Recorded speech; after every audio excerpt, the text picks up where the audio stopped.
Phoenix-based flight attendant dies after being stabbed during Denver layover. Selinda Lavinho began her career as a flight attendant in 1989. I was 2 years graduated from high school. She's been doing this forever. She was literally walking around and she randomly got stabbed by some nut job in Denver. That's not the real story. Here's the real story. Let's get into it. The suspect accused of carrying out multiple stabbings over the weekend appeared in court today. This happened on the 16th Street Mall. In total, 2 people died from their injuries.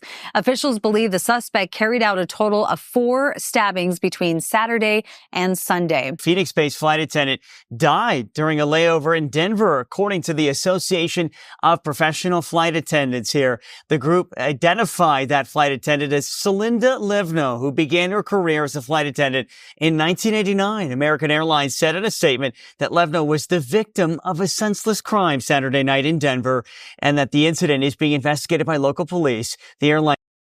So far, no mention of a stabbing. This poor woman was stabbed to death in a random event. And so far, all we know is she died. I mean, she could have had a heart attack, could have been killed in a car wreck. We don't really know, but we do know. We know exactly how she died. She was randomly stabbed, and yet the media won't cover that because guaranteed this dude he's on drugs and he is homeless. Almost guaranteed. This is Denver. This is not a shocker of, and the guy went and she is one of 4 people that he stabbed in this random series of events. And 2 of them are dead. 2 out of 4 got killed. Now let's keep going here. Specify what exactly happened. We are that's the whole story. That's the whole video. We don't really know what happened, but we do know. Phoenix-based flight attendant died during a layover. See, the Association of Professional Flight Attendants said Sunday, it makes it sound like she was in bed at home with your loved ones around her and she just went peacefully. You know what I mean? Association identified the flight attendant as Selinda Lavinho, who began her career as a flight attendant in 1989. American Airlines said in a statement that Lavinho was the victim of a senseless crime Saturday night in Denver, and the incident is being investigated by Denver law enforcement. The airline did not specify the nature of the crime. Josephine Dale, one of Lavinho's close friends, told ABC's 15 sister station, Denver 7, that Lavinho was stabbed along a walking mall in Denver. She was walking around. She was in between flights, as flight attendants do. She was literally just doing her thing, minding her own business, and this absolute nut job, and I can 100% say that because he stabbed 4 people, killing 2 of them, walking mall in Denver around 5:30 p.m. Saturday. Dale said Lavinho was rushed to the hospital where she died early Sunday morning after surgery. Now, here in Seattle, in October, we had 10 stabbings within 37 hours by some nut job, some homeless nut job, just literally running around stabbing other homeless people. It was on 12th South Jackson and 12th Avenue South in the International District in Seattle. So what you've got is this misguided sense of compassion that we should just allow people who are, number one, on drugs with some major mental issues, maybe a combination of the two. We should just allow them to just run around no matter how many criminal convictions they get, because if we just give them one more chance, maybe they'll turn the corner and they'll get some help that they need. These people are beyond help. You need to incarcerate them. You need to put them into treatment, and you need to put them into mental institutions if that's what is required. But we're not doing that. So as a result, poor, flight attendant here just gets stabbed to death minding her own business, walking around in Denver. Dale provided Denver 7 with the statement saying loved ones are beyond heartbroken about the loss of our beloved Selinda Ann. She was truly the most incredible and kind woman out there. Everything she did was for everyone else. A true animal lover and a phenomenal musician. Overall, just an amazing woman. This is a devastating loss. She will now be with us every stride, and her love for horses will be carried on through all of us. Didn't have to go this way. Didn't have to go this way. This is, her blood is on politicians' hands because they have said this is okay. It's okay to allow nut jobs to just be running around willy-nilly stabbing people because we're seeing this time and time and time again. Look at the New York City subway. I mean, that's all you got to say there, right? Lighting somebody on fire, an illegal light somebody on fire, an illegal from Guatemala just torches somebody because they're all hopped up on K2, synthetic weed, and a bunch of cheap Russian vodka. Police say the suspect is believed to have carried out 4 separate attacks on Saturday and Sunday, killing 2 people. Okay, I didn't realize it was over 2 days. But that's literally exactly how the Seattle stabbing went. And I've got multiple videos on that if you want to check it out here on this channel and on our private channel as well. So in a statement that while the incident did not happen at the layover hotel, where she's a flight attendant and got a layover, crews laying over in Denver would be relocated to a hotel near the Denver International Airport. Hey, we're going to have to move you. How come? Well, one of your coworkers just got stabbed to death and murdered. Oh, I mean, horrific. And you know what? Avoidable. Avoidable. So much of this, like the LA fires, are avoidable. Do what you're supposed to do. Incarcerate people that are Looney Tunes. Get people the help that they need. And if they are a threat to themselves and others, you got to put them away somewhere. This guy, clearly something going wrong. Because when you stab 4 people and kill 2, you've got issues. Elijah Cadell arrested on 16th Street Mall stabbings. That's the name of the mall. Victims include flight attendant, who we just read about. Denver police say they chased down the suspect just after he allegedly stabbed a 4th person on the 16th Street Mall. The attacks left 2 dead and 2 injured over the weekend. Denver police say they chased down and arrested 24-year-old Elijah Cadell on Sunday night in connection with the series of stabbing attacks over the weekend on the 16th Street Mall. The incidents began Saturday evening with 1 fatal and 2 non-fatal attacks between 5 and 6 p.m. along the 16th Street Mall. The first victim was injured in a stabbing at 16th and Tremont Streets about 5:12. Second victim was killed.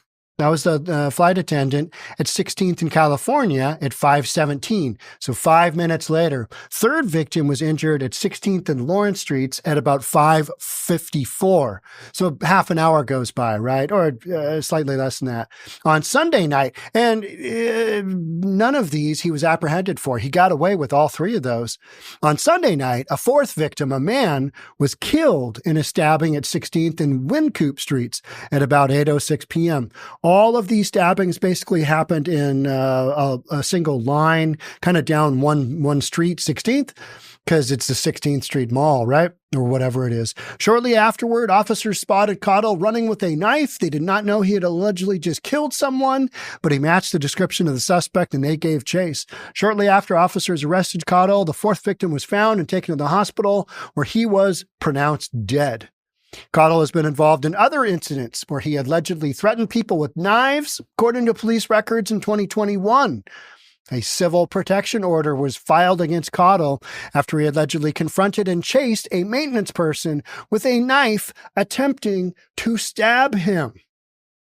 But judges just thought, well, misguided compassion here. We need to just let him out. He's going to be a good boy. He's promised that he's not going to stab anybody. We worked him through that. And yeah, I mean, here you are. And the guy's out killing people.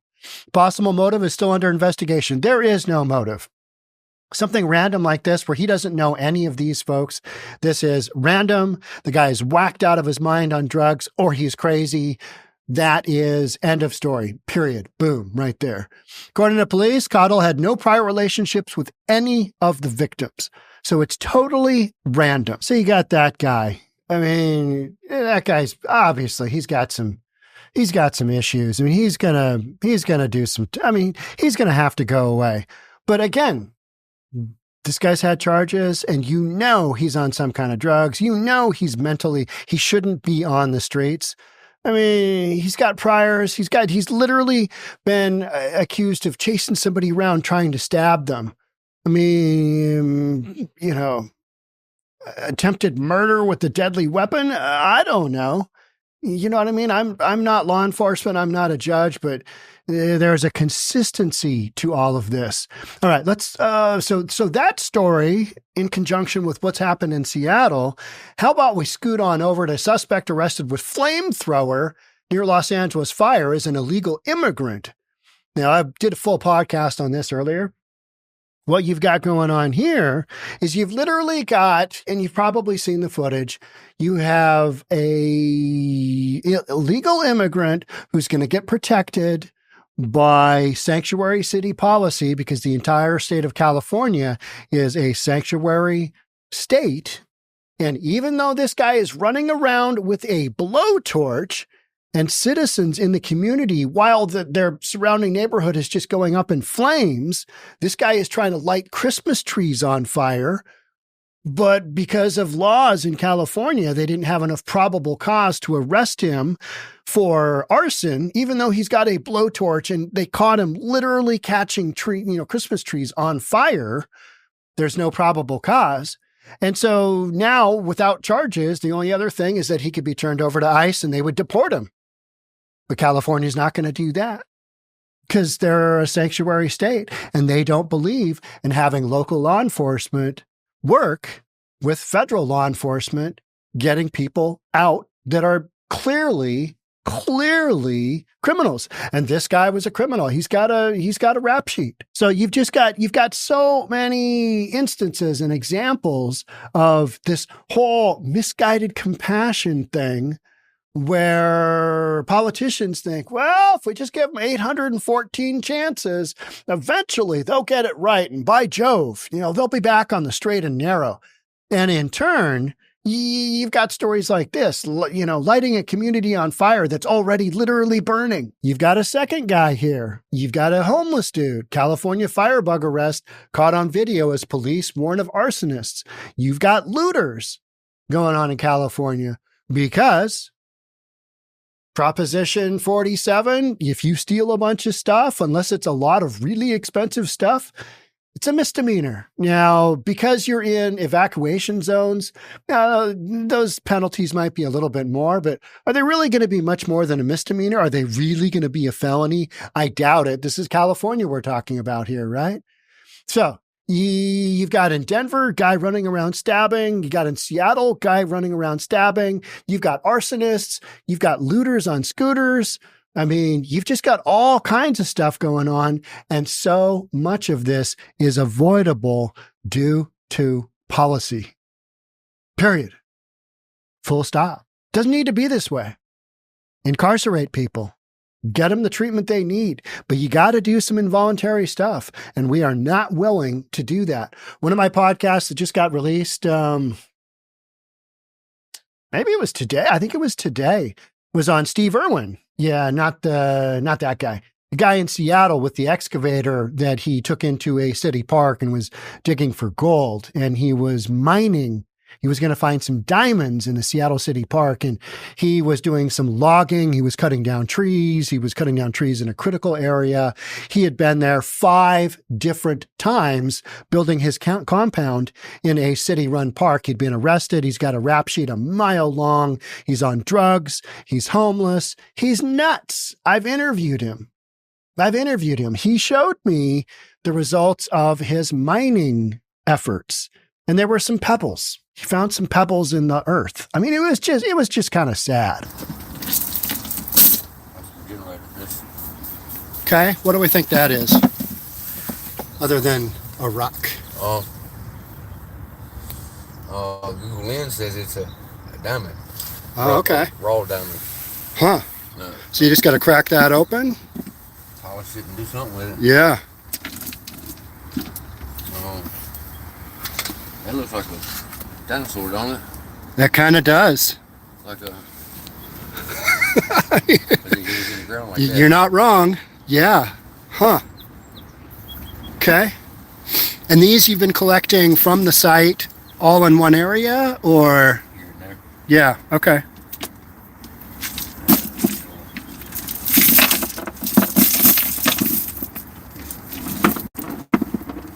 Nothing really. Let me know if you get a heart-shaped one. I want it. Because officials won't, incarcerate these people or get them the help that they need, because that would be considered not compassionate. Instead, it's more compassionate to let these folks run around stabbing people, lighting stuff on fire. I mean, cutting trees down, just destroying city parks. You've got this. This is the narrative. This is what's going on. And in so many of these examples, literally, the media is told, don't call them homeless, don't call them transient, because it's a bad look. And it is a bad look because it's a bad look. This is horrific. When somebody gets murdered in a random act of violence, guaranteed, the guy's been up on all kinds of other charges that we probably don't even know, haven't been disclosed yet. And the guy is probably homeless. He's 24 and he's running around stabbing 4 different people in 2 different days. I mean, the guy's got a screw loose, right? He should not be out in society. And we know that because he's chased around people trying to stab him before. So it's kind of like, it kind of comes down to, here's your sign. Right? He got the dude with the blowtorch. He's good. He's illegal, but, we're just going to let him roam around because, sanctuary city policy. So much of this is policy driven and it is wildly sideways. I mean, it's just embarrassing. It's embarrassing. It should not be happening. That poor lady that got killed, the flight attendant that got killed, that got murdered, got stabbed to death, and the other individual, we don't have much information on the other individual. I mean, those 2 people, their families have lost their loved ones, and it was avoidable because guaranteed somebody let these guys back out on the street. You know what I mean? There is somewhere along the line where accountability just flat didn't happen. And these are the end results. People are being murdered. People are losing their homes. People, fires. We don't know for a fact whether or not, the fires in Los Angeles, what their start was. But we've got 2 people that citizens have literally come across trying to light more fires, even if they weren't the cause of the original fire.